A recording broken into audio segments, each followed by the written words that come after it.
Hi, my name is Xander Bach, and this is my project titled A Comparison of Distortion Levels of Various Speaker Cones Using REQ Software.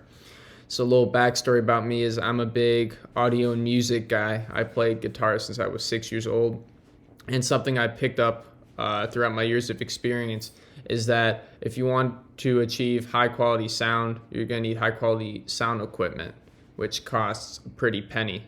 And a lot of people are blocked by this cost barrier. And I want to be testing what is the best, cheaper alternative. So I'll be testing specifically the material of the speaker cone itself. So the speaker cone is that cone-shaped disc that vibrates back and forth within the speaker that generates the sound wave.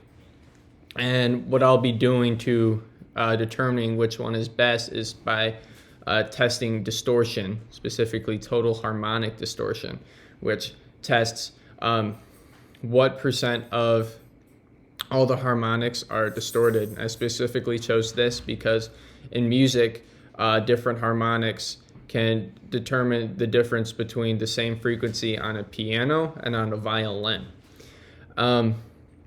So my hypothesis was that I think that Kevlar would perform the best out of the materials I tested, which were paper, Kevlar, and aluminum. All these are industry standards. And I chose this because it has the highest frequency response range, which is basically the range where the speaker cone can accurately reproduce the sound. So I will be testing this using a program called Room EQ Wizard, which takes the input and output signal and computes total harmonic distortion for me. It works by sending what I call a sweep of 10 to 10,000 hertz, and that is playing all of the hertz in sequential order in between those two values. And so my materials for this experiment were the three different material cones that I was talking about, and a speaker cabinet to hold them. And this speaker cabinet did come with a speaker cone that I don't know the exact material, but from what handling, I think it's paper, and I call that one the control cone. So I would swap out the speakers within the speaker enclosure and test the sound.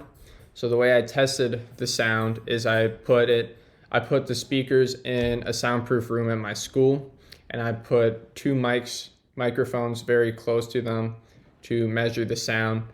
And to get rid of potential causes for error of outside noise, I decided to take a bunch of different samples. So I did 24 sweeps of 10 to 10,000 hertz per speaker cone.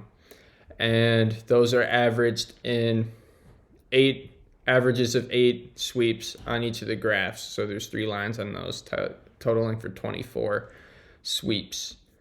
And so with these graphs here are my results. So there again are 3 lines, an average of 8.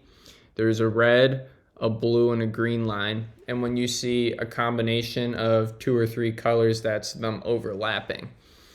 So what I noticed from this here is that the paper and aluminum cones did not perform that well outside of this one trial with aluminum, whereas the control cone that came with the speaker enclosure and the Kevlar cone performed the best.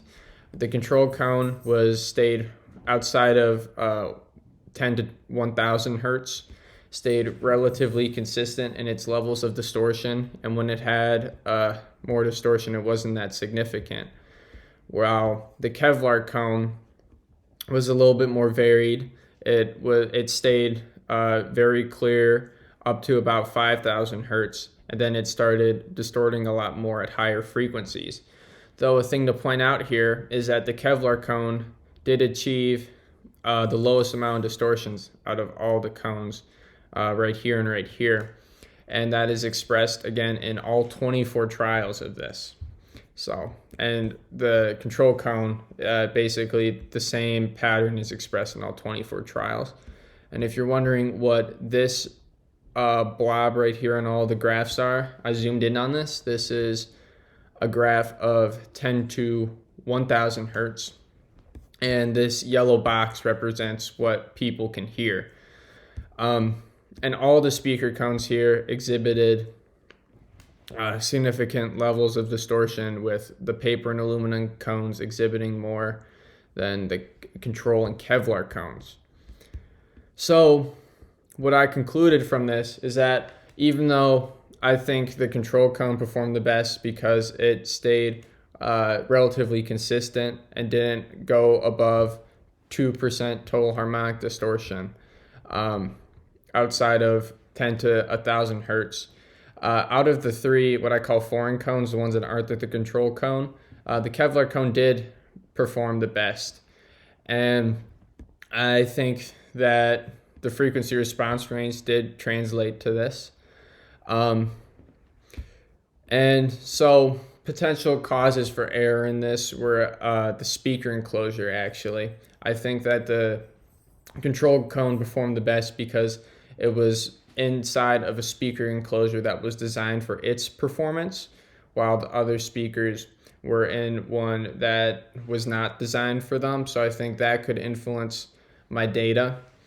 Also, especially with paper cones, room humidity and temperature has an impact on this too, because paper is made out of wood, which absorbs moisture, which can affect the cone itself.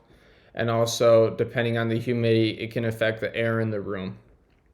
And a big oversight that I saw with this is I only tested one speaker cone per material, which, looking back on it, if I were to do this differently, I would test multiple speaker cones, and probably from different manufacturers too.